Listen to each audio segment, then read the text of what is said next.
Welcome.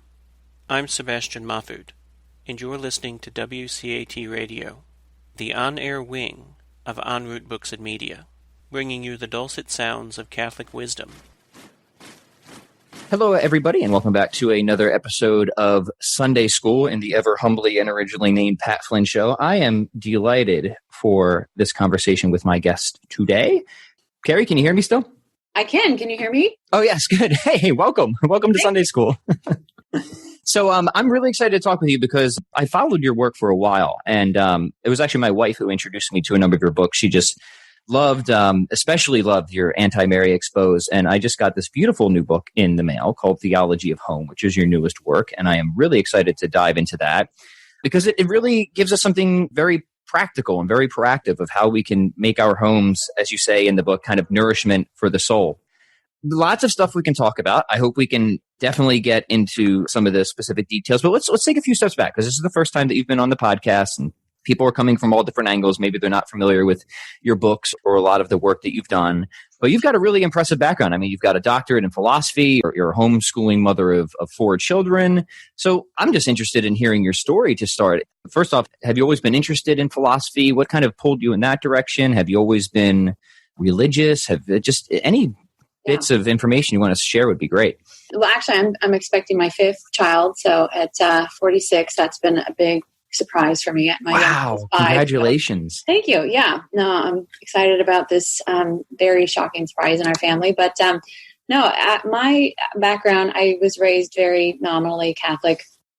We always went to church on Sunday, but I had, like most people in 70s and 80s, just terrible catechesis and a lot of felt banners and not really a lot of meat. And, I don't think I even understood the true presence until I started looking for it as a college student. And anyway, but when I was a teenager, my father passed away. And I think that was really what kind of led me on a new search. I had been kind of a rebellious child. And, there was something sort of really attractive about seeing what I could get away with. And suddenly, after my father was gone, my mother went back to work and she was just, obviously emotionally devastated. And so there was nobody to rebel against anymore. So, all of these things that I was interested in previously just kind of lost their luster. And I began to really dig into, what does it mean to die and death?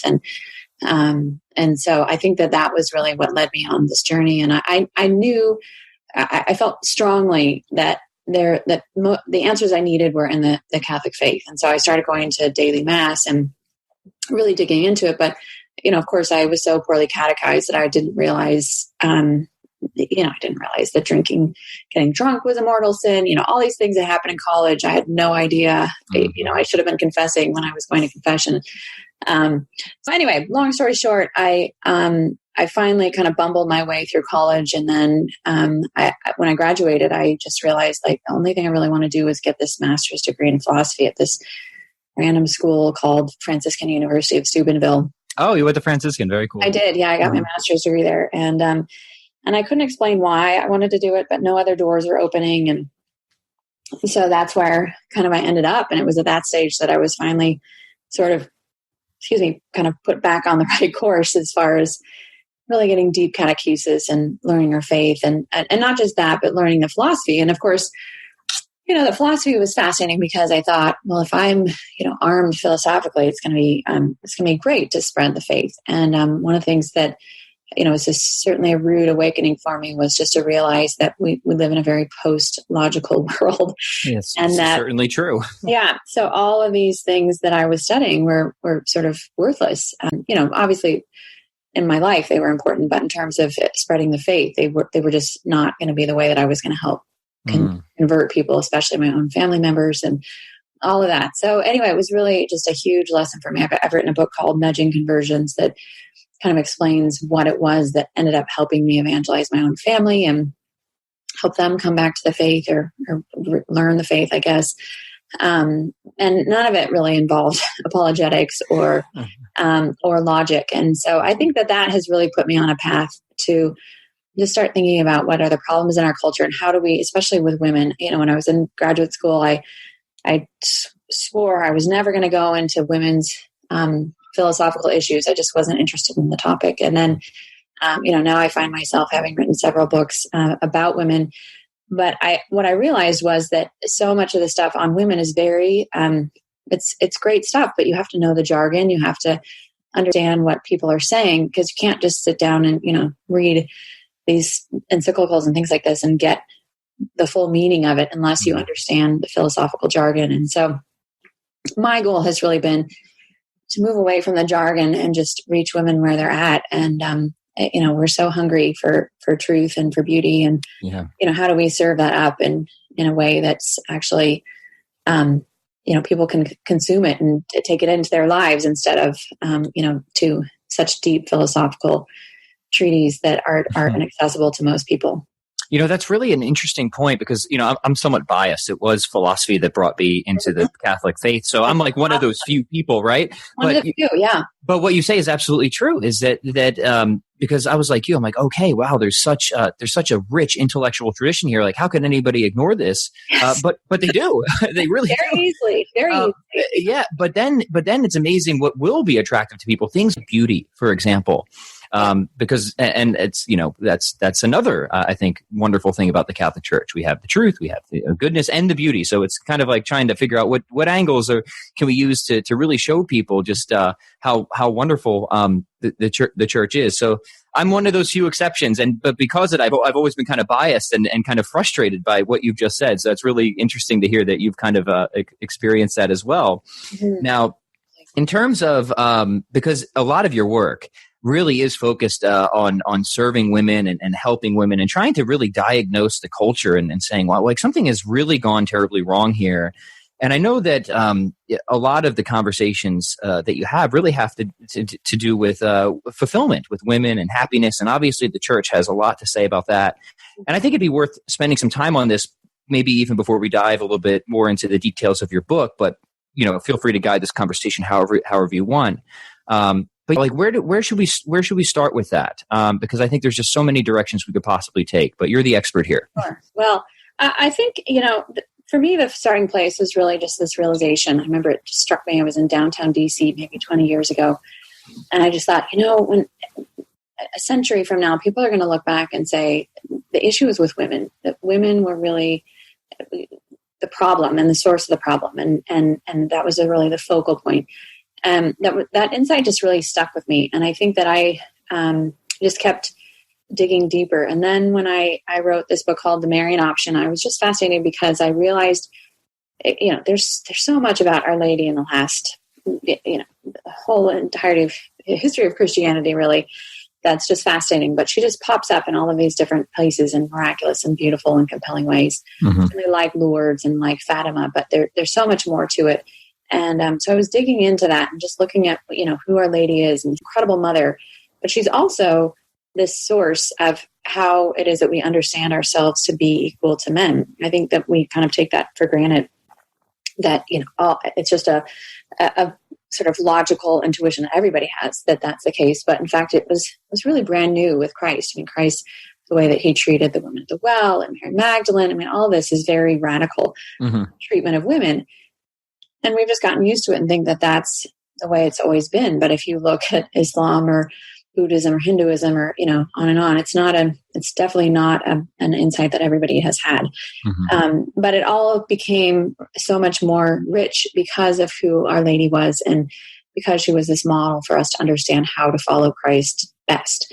And so I think it's fascinating to me that here she is, this woman that sort of has led us to this belief that we're equal to men. We're not the same as men, but we're equal to them. And yet she's the one that is rejected so easily as, archaic or saccharine, or, there's something somehow deficient, the deficient woman. And then if you look at the elite women of our culture, that they're diametrically opposed to the virtues that she embodies. So, something like humility is not important. Power is very important. These women exhibit a lot of rage and anger, anxiety, and certainly disregard for life. So it just became really clear to me that there's something happening here where, and the bigger thing was just even the clues of, look at what is being attacked today in women. It's virginity and it's motherhood. And I found that over and over again in my research. Even Cosmo magazine and their Cosmo girl that they fabricated, she'd be anything that the writer wanted her to be, but she couldn't be a virgin or a mother. Who is Our Lady? She's the Virgin Mother. So it just was one of those insights where I just realized, this isn't just, an anti-Christian ethos that's happening in the culture, but this is really a very anti-Marian thing. And why is that? And of course, if you go back and look at the role that virginity or motherhood play in the life of a woman, these are the very sort of normal routes that women have to establish and deepen their relationship with God. So if you can cut those routes off to God, if women don't have a way to reach him anymore, then, we all know that's a recipe for incredibly unhappy people. And it goes back to that idea of Betty Friedan, talking about that ache with no name that she explains in The Feminine Mystique, which really, that book was really such a match on on the fire.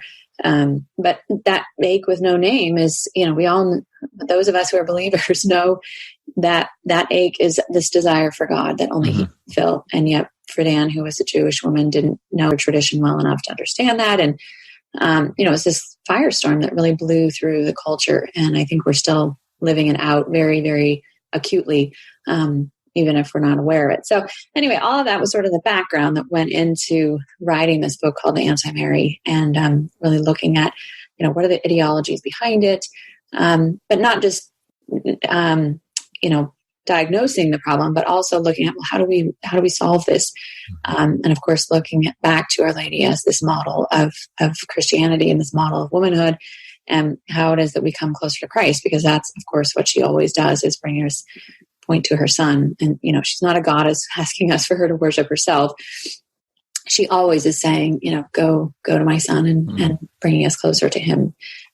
So it's a dark book, but then there's, I think, a lot of hope and light in it as well, for those who read it. Yeah. So, oh wow. I mean, a million things that I want to explore now.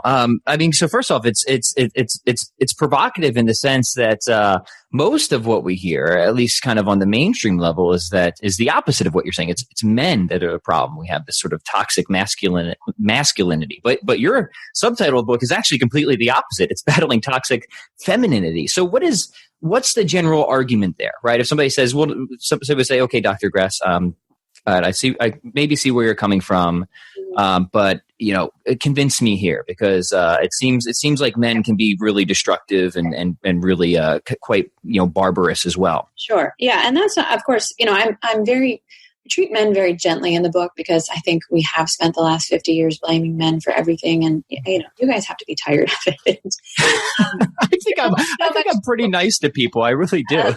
I think there's going to be only so much guilt that we heap upon you. And actually, I've had some pushback on that said, you don't blame men for anything in this. And I'm like, well, everybody else has done it. I think we can have one book where we tell women, it's time to look at ourselves in the mirror instead of pointing the finger always at men. But I think I love this question, because it just gets back to the point of it. What is it that changed? It wasn't men that changed back in the 1960s. It was women that changed. And what did they want?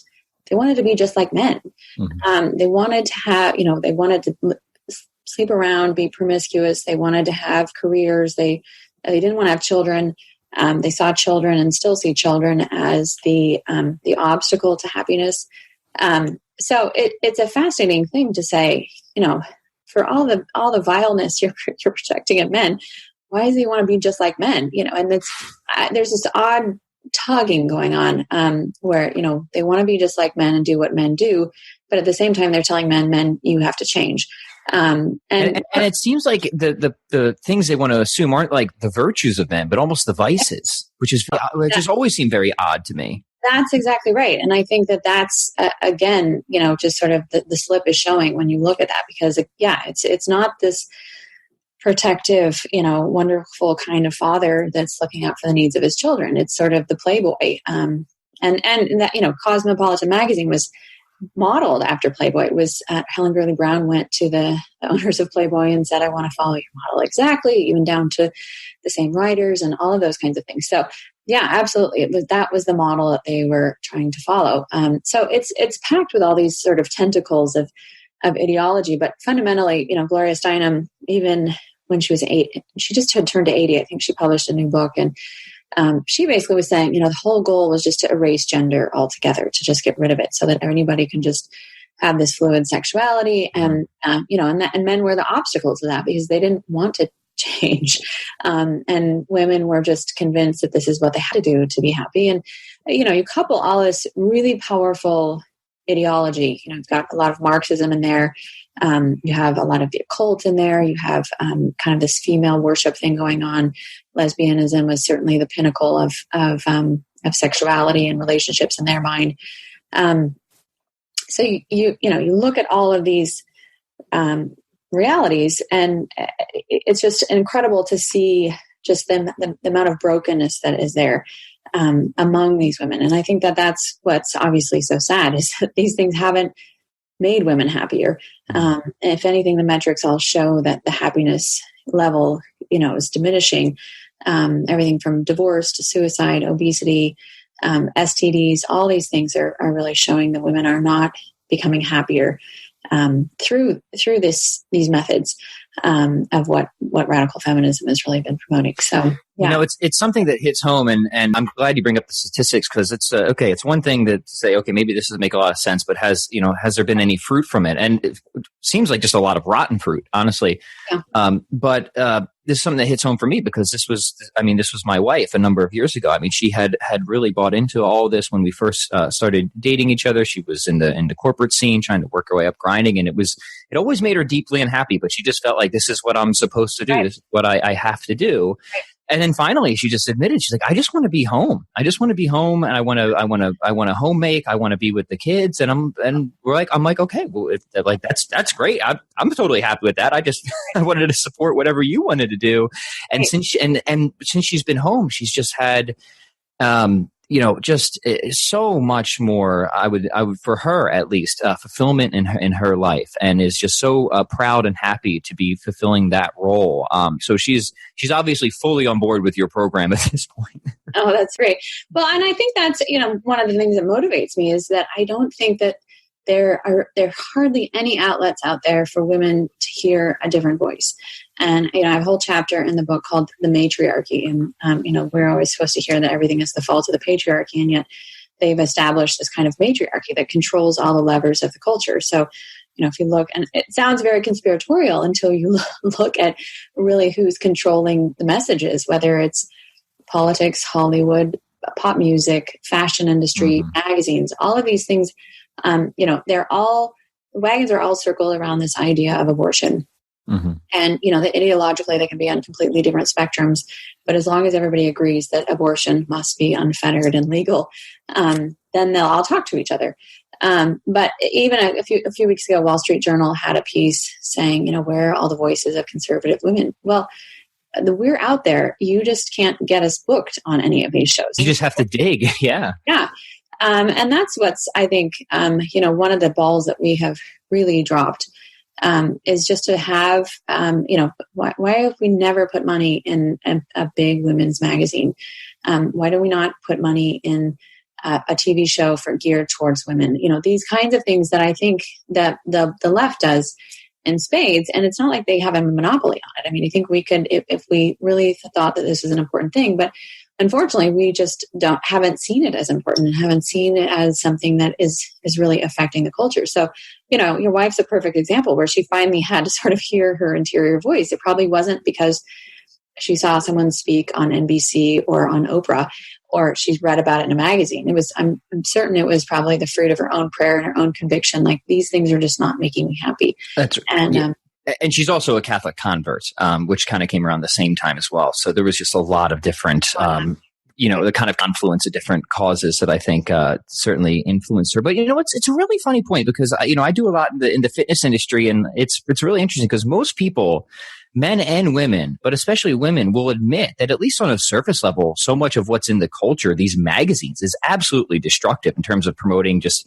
absolutely unrealistic body images and what the idea of like health is supposed to be. So like, at least to some extent, almost everybody agrees that there's something like deeply wrong going on here on a moral and cultural level. But what you're saying is, no, the problem is actually way deeper than just that, right? Yeah. No, and I think that's an interesting point. Even just looking at, I like the work of Joel Salatin, who has, I'm sure you're familiar with Joel Salatin, but he owns Polyface Farms here in Virginia, and has gone back to very natural kind of organic farming. And, he rotates his animals around so that there's kind of the symbiotic relationship going on the farm. He's not bringing in fertilizers and things like that. And I think that that's kind of just such a symbol of what's happened on our own level. We've brought in all of these products to sort of deny the fact that we are fertile women. And we have to sort of lie about who we are and what our bodies are supposed to do and what they're meant to do. I think there's a lot of parallels that, we could talk for hours about, between certainly the fitness industry and nutrition and, how our food is grown and all kinds of things. But yeah, I think there's some fundamental lies that we've just bought into, that have really distorted the culture. Yeah, it's really is interesting. I was just reading actually, not to get too much on too many hot topics at once, but the whole abortion thing is just I think it was the British Journal of Psychiatry just published a study showing, I don't know if you saw this one yet, but it was the largest quantitative estimate of mental health risks associated with abortion, which is available to the literature right now. Mm-hmm. Just increased risks of all the major mental health issues, right? Suicide, depression, anxiety. So I think that just it's just a relevant tie-in of a very recent study that just came out. I haven't seen that. And then, of course, there's the breast cancer link between abortion, which is always one of those things that tries to get swept under the rug. But, when someplace like China, where there's no stigma against abortion, is publishing data that says the same thing, you have to sort of sit up and take notice on all those different levels. So, yeah, it's incredible. And it's those kinds of things that aren't going to be reported in the news, that aren't going to make it. In fact, I wrote an article a couple of weeks ago just talking about how Hollywood is still using the same talking points from the 1950s because they can selectively pick what they want to talk about. And it's again, Serena Williams was blaming patriarchy for her bad behavior on the tennis court a few months ago. And, it's ridiculous, but it's the same old type of argument of, it's my body, my choice, and it's the patriarchy's fault. And these very ossified kinds of arguments that don't have really anything to do with the fact that there's so many women who've had abortions that, they're now saying, I regret my abortion, that there are real ramifications to this that nobody ever told me about. And yet those are the kinds of details that nobody has to talk about. And so they don't. Yeah, well, you might not find it on CNN, but you can find it on the Pat Flynn show. I did a 2-part episode with Dr. Stephen Napier, bioethicist, on the ethics of abortion. So if people want to take the moral look, I'll kick back to that episode. But it's like doubly wrong, right? So we have the moral case against it, but now we have also just the consequences of it on the actual on women. Themselves. So it's like, the fact that this stuff is not being discussed is extremely frustrating. And this is something I came into the Catholic Church. I was not a religious or conservative person for a very long time. I would not say I was exceptionally like abortion. There's just like that intuitive thing, right? It's like, this just seems wrong to me, but I was kind of a libertarian, I guess, about it until I studied it more. And then I'm like, I can't be taking that stance anymore. Right. Yeah. Right. But anyways, all right. So let's move into the practical side now, because look, I get it. There's a lot of dark, ghoulish stuff out in the culture. I don't think anybody would deny that, even if they might disagree on some of the details. These are ghoulish, despondent times. But you also offer, after the diagnosis, you offer a lot of hope, a lot of kind of remedies. How can we move forward from this? How can we nourish the soul in a positive way? So give us a tie-in from there, however you want, and then we can dive maybe into some of the stuff in your new book, Theology of Home. Great. The real challenge with this book, of course, was, how do you talk about Mary in terms that everybody can kind of wrap their minds and their hearts around? Because, to so many of us, she feels very superficial or saccharine or distant or, and of course, to Protestants, it all sounds nuts, I'm sure. But I think that we know, John at the cross was given Our Lady as his mother, and it's really just an incredible symbol. We know in Scripture, all generations shall call me blessed. We hear in the book of in the Gospel of Luke. So there's plenty in Scripture to sort of solidify the fact that this is an important woman, that, we don't just bring her out at Christmas time to fill the nativity scene, but she's in fact has a real role to play here. And so I think that was certainly the challenge, is how do we understand her in this contemporary age as someone who is a model for us? And one of the things I just decided to go back to was, what are the desires of every woman's heart? And, these desires obviously can be tarnished, they can be covered up, they can be broken. But fundamentally, if you look at women, there's three things that we want. And the first one is, of course, to be known and loved. And certainly we see that with Our Lady. I mean, she understood this relationship that she had with God the Father. And the more that relationship with God the Father increases in our own lives, the deeper that we can surrender, and all those things that we're sort of grasping at and struggling with, kind of melt away, because we know that we're loved, and we know that we're known, and we know that this Father is caring for us. So that was the first piece. The second one is to do good. All women have this desire to do good. And, even looking at these radical feminists that thought that they authentically thought and think that they're doing something good, the descriptions of them, taking women to get illegal abortions and all kinds of things we can objectively say are not good because of our own moral understanding. But they were still striving to kind of have that kind of validation of, I want to do the good. And of course, Our Lady did the ultimate good, because, again, she has this understanding that she's loved. She also knows, because her will is so united with God, what the good is. So there's no confusion in her, like, well, which path do I take? It's just very clear because of that relationship. And then the third piece is that all women desire to be beautiful. And, this is one of those things that seems super, super superficial. But especially when you look at how much money we spend on beauty products and plastic surgery and all these kinds of ways that we beautify ourselves. And yet one of the things that I loved reading about Our Lady was just how every time there was an apparition of somebody seeing her, they always said she was the most beautiful woman they had ever seen. And even St. Bernadette said, you would want to die just so that you could see her again. She was so beautiful. And so I think that she offers us an understanding of the kind of beauty that we all long for. And of course, we're like, slathering on the creams, and she's saying, look at me. This is the road. You will be beautiful when you're following and living in the heart of God. Because it's not your beauty that people are seeing, it's the beauty of God that's being reflected through you. And that's what she does so perfectly. So I think it's those pieces that are really helpful when you start looking at your own life and your own struggles, and then seeing, all these desires can be met if in fact we follow what she did.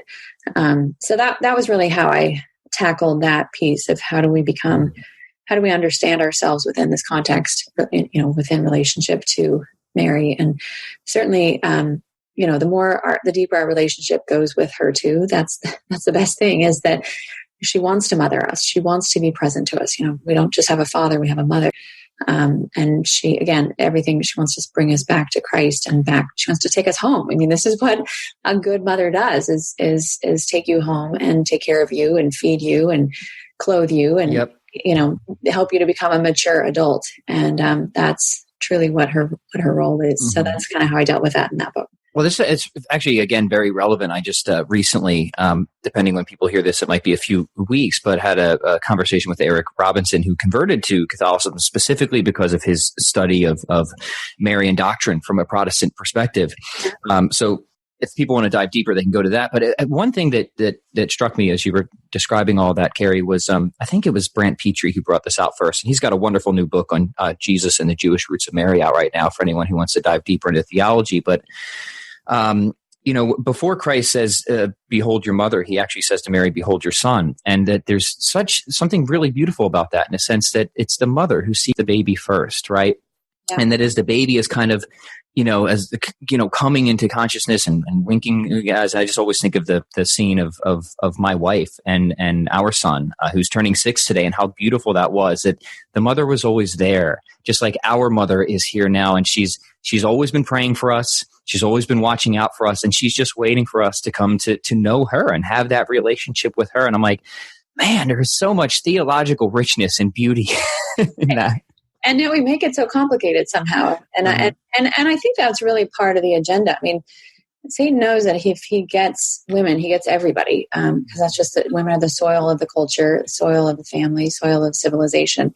But he also knows that if he can distort women enough, that we won't know what a mother is, and we won't then have any idea of how to reach for our spiritual mother, or what that looks like, or what kind of relationship that should be. So that's really the plan, is to sort of erase motherhood as well, because he knows that if we can't get to our own mothers, it's going to be a lot harder to get to Mary, and then of course a lot harder to get to Christ. Yeah. So there you can see sort of a rationality behind all of this. And yet, like you said, it comes back so simply when you can understand, a good mother as an icon of what the best mother does. Mm-hmm. Oh, so all right, so Mary is definitely the model here. Now, how do we start to apply this in a modern day context? What does it look like when we start trying to really live out this theology of home? Oh, well, okay. So that's definitely shifting.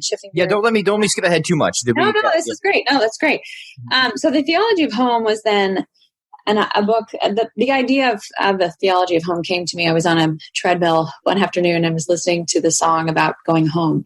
And it just struck me that everything that we're doing is really this desire to go home and to be in heaven with God and be in heaven with those that we love. And that's really the striving of the Christian life. And then I was starting thinking about just how much we spend on our own homes. I mean, in America, we spend $450 billion a year on decorating and remodeling our own homes. Wow. And there's something there, rather than just say, oh, it's consumerism.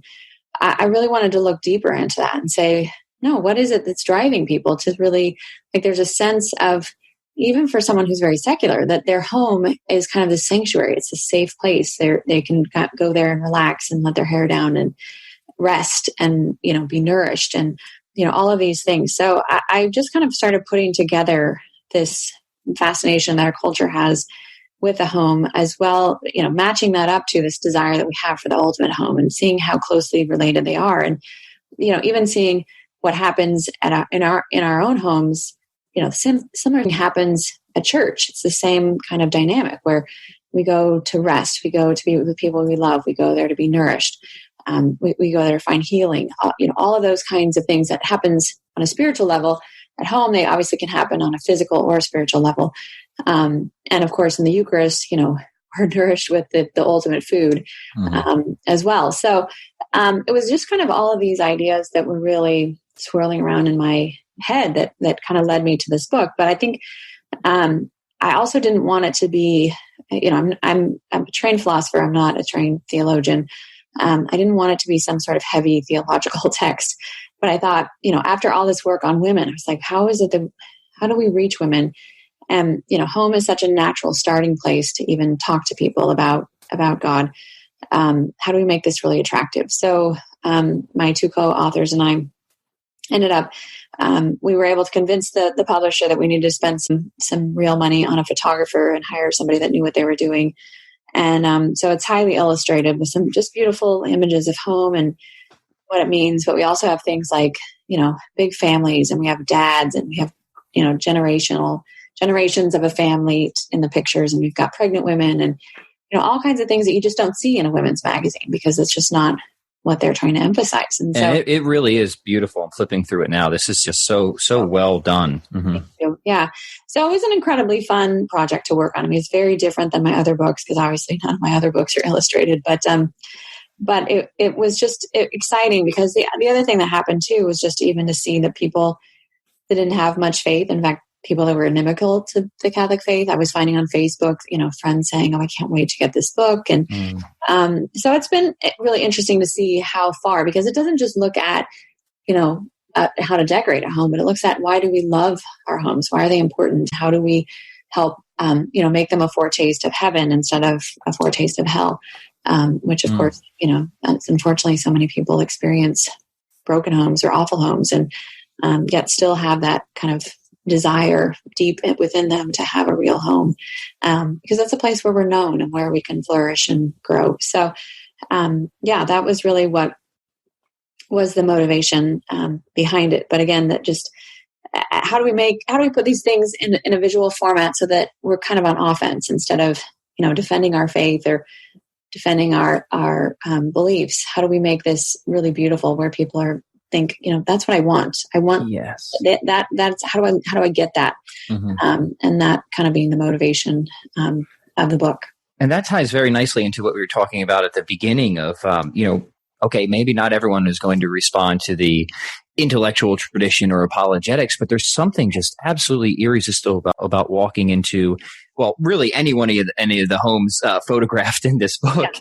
And none of which are mine, by the way. Yes, I have a much more humble home than any of these that were photographed. And it's not because they have expensive, fancy things or anything like that. There's just something extremely holistic and deeply, I wouldn't even have, not definitely symbolic, but very outwardly symbolic as well. And you make a nice point at the beginning of the book where you say, hey, especially if you really are trying to reach people and start to say just these religious conversations or introduce people to the faith, not everybody, is definitely going to be, willing to take that step, to hop into a church right away, but you can probably get somebody into your kitchen, right?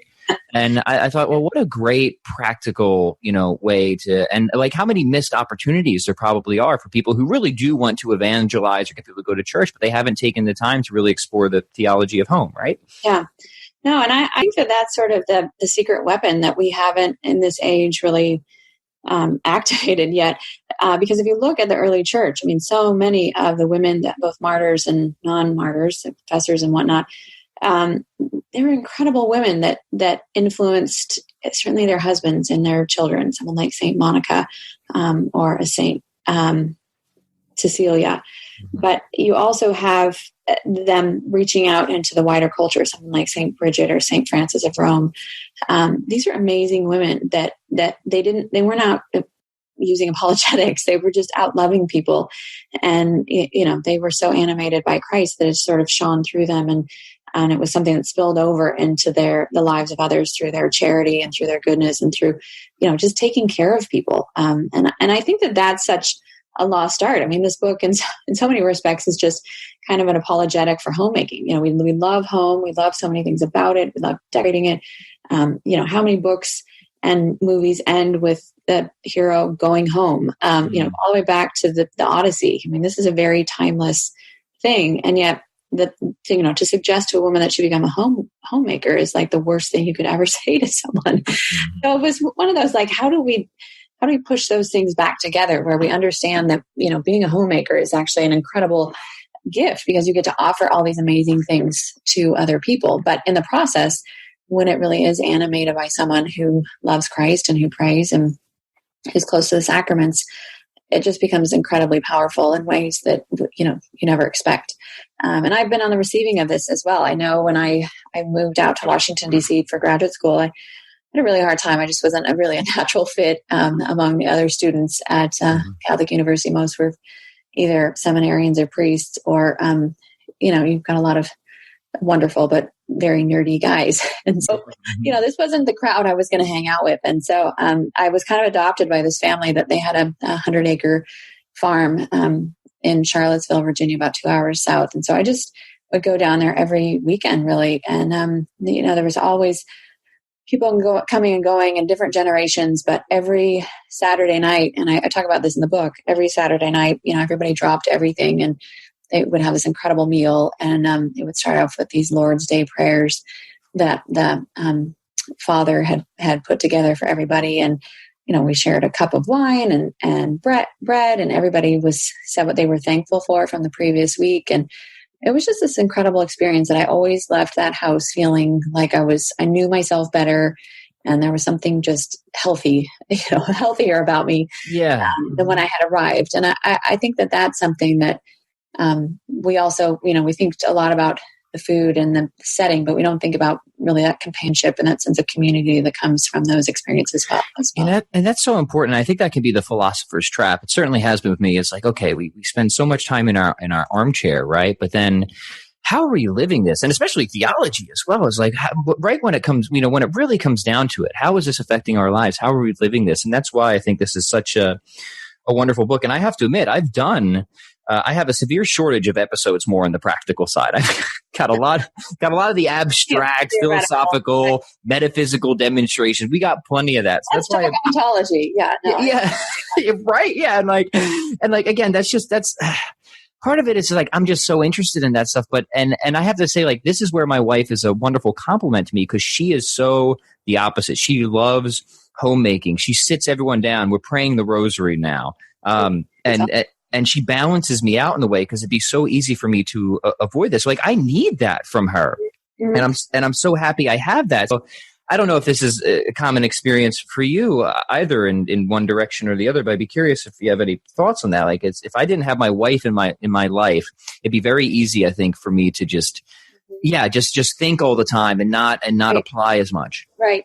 Yeah. I think that, you can see that's really just the beauty and the complementarity of, man and woman, and that the woman really has this capacity to sort of focus on the sacred things, and how do we bring those into the daily life instead of leaving them as abstractions. But and maybe that was kind of my own preparation for the work that I'm doing, is that I've got kind of both those people living in my head at the same time. Like, okay, we got to do the rosary every night, but at the same time, can I just sit here and think abstractly about these ideas? So anyway, and truly that was why it was great to have co-authors for this project too, because I'm not a designer. I homeschool, we're starting a new business, I'm having a baby. Like, my home is not in any way, shape, or form, camera ready at any point in the year. And so, it was amazing to have women who really have these gifts to be able to bring that out in a new way. So, I just love the complementarity of how God does that, especially within couples, but all kinds of relationships where the different gifts are provided to balance things out. Mm-hmm. So in this book, you have it kind of broken down into 3 sections. You have the essentials, the elements, and beyond the walls. Obviously, we're not going to have time to cover all this, and nor should we, because I want people to go out and grab a copy of this. It's a really wonderful book. But can we get if you were to kind of want to pick one of these that we might want to dive in to give people a sense of what they can expect in this book, where would be a good place to start?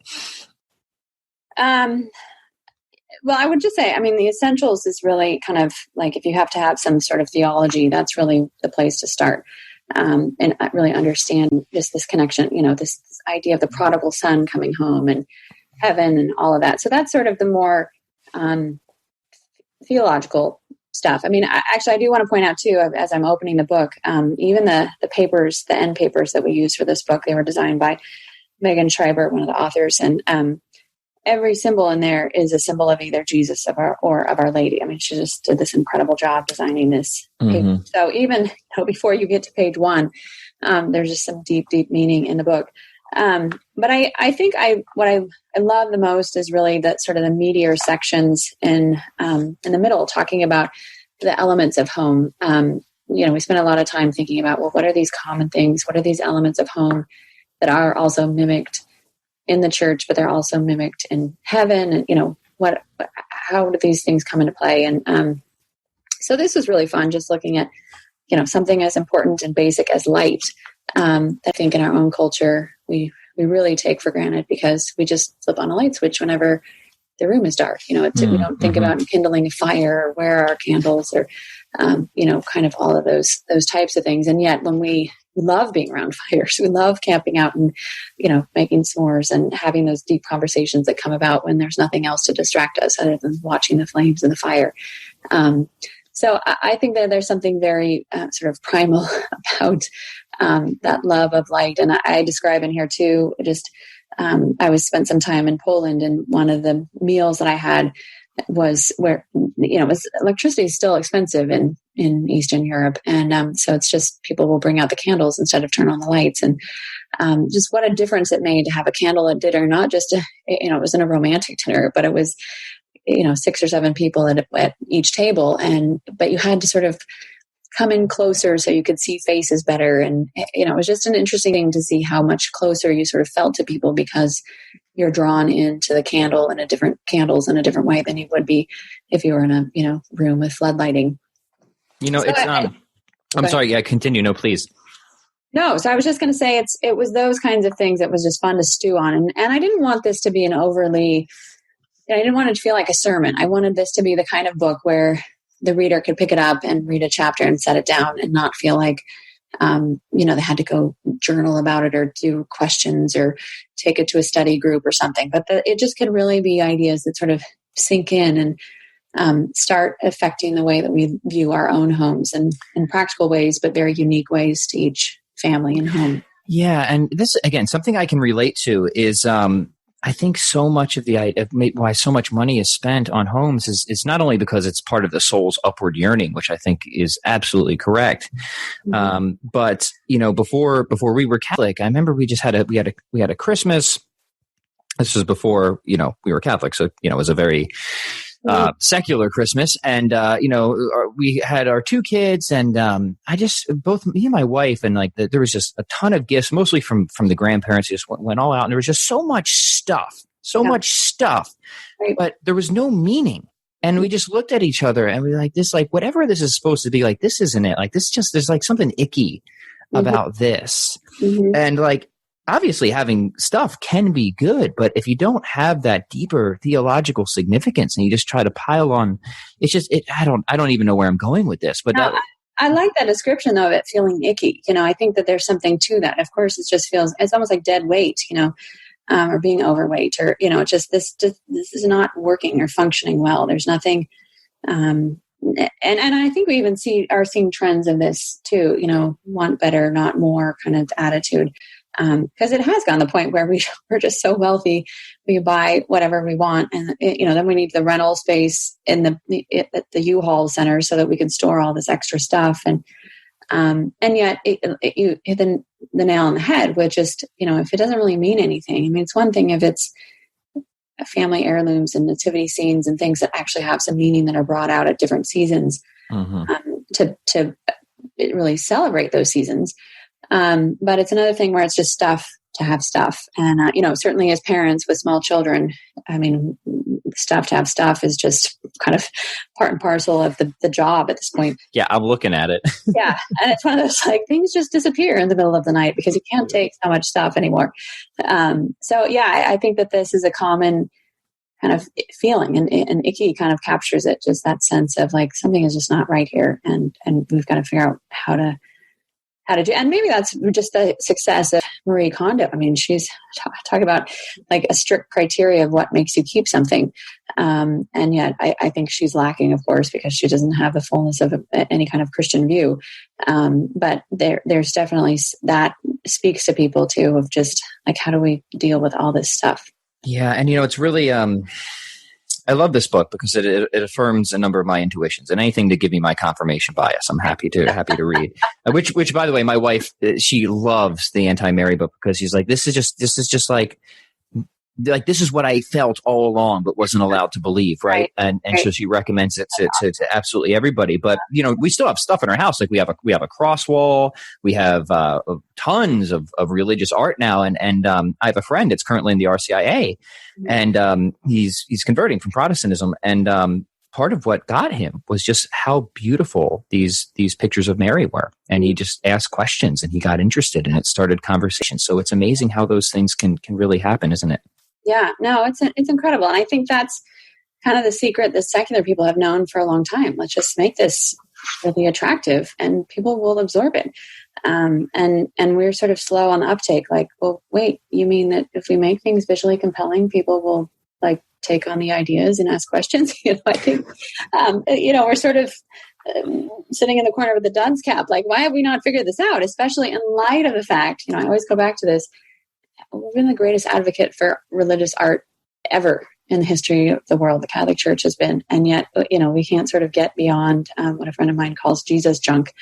I know exactly what you mean. Yes, yeah. So I think that's and I think we've also kind of been told, Catholics won't buy anything that's more expensive than this, and I'm just not satisfied with that answer because, in fact, we're starting a line of products. We hope to eventually open our store in the next couple of weeks. But it's been fun because I just keep thinking, okay, what products would I want? And, we've made a line of candles that we're working on, those gorgeous soy candles that are everywhere. And, usually the box says, where the proceeds are going to the animal shelter or something. They're just very It's a very secular industry. And so it just occurred to me, like, why are Catholics not making these candles? So not being a candle maker, of course, we had to make them. And so now we have 3 different ones in our line. One's called Guadalupe with a rose citrus scent. Another one's called Baptism with a chrism scent. And then the third one is called Victory for Our Lady of Victory with this gorgeous scent from the island of Capri that the Carthusian monks initially made. So anyway, again, we have all these rich symbols and scents, and yet we're just, they're sort of sitting out there waiting to be embraced again and used in such a way that we're edified by them instead of, back to that achy feeling. Yeah, that's so beautiful. Well, first off, I mean, you're going to have a lifelong customer in me alone, if nothing else. And I'd love to have you back on to talk about that more when it comes out. It also makes me laugh to think, like, what would I have thought if I went and talked to myself in my mid-20s to say, hey, Pat, in not too long from now, you're going to be excited to buy candles of the Blessed Mother. I would have went to bed with a petrified diaphragm from laughing so hard. But it's true. Here we are. Yeah. So I know I could talk to you absolutely all day. This has been a phenomenal conversation. We'll have to continue it at some point. I would love to have you back on. But in the meantime, let's give people all the good resources. I'm going to link Theology of Home, all your books in the show notes. But Dr. Gress, if you don't mind, point people to ways that they can keep up with your work, where the best places to get your books. You're doing so much good stuff. Just unload it. Yeah, I mean, the best place to look right now is theologyofhome.com. And this is an aggregate site I've actually started over a year ago with a friend of mine, just to give women great content about, helping formation, but also things like, gardening tips and a great recipe and travel tips and, all kinds of those things that women love that we get from magazines. So that's where we are. But there's also, the information there about the store opening and all the things that we're up to it can be found there. So that's the best place to go, theologyofhome.com. That is excellent. I'll link that as well. Dr. Gress, thank you so much. This has been really great. It's my pleasure. We hope you enjoyed the program and will join us back for another show on WCAT Radio. This is Sebastian Mahfood. Good day.